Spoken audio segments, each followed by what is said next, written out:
అండి, welcome to Shri Uma channel. ఈరోజు Sunday special మీకు తెలుసు కదా, బాలామృతం. అదే అండి, అంగన్వాడిలో ఇస్తారు కదా పిండి.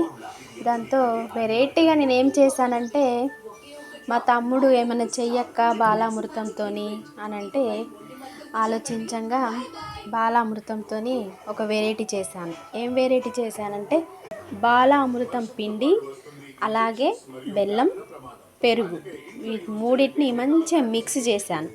అంటే ఇలా మిక్స్ చేశాను. ఈ మూడు మిక్స్ చేసిన తర్వాత మీకు తెలుసు కదా, గుంత పొంగనాల బౌల్ తీసుకొని అందులో కొంచెం ఆయిల్ అప్లై చేశాను.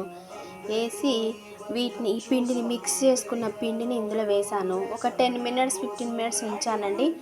ఎంతో రుచికరమైన గుంత పొంగనాలు, బాలామృతం గుంత పొంగనాలు అయితే రెడీ అండి. చాలా టేస్టీగా ఉంది. మీరు కూడా ఇంట్లో ట్రై చేయండి.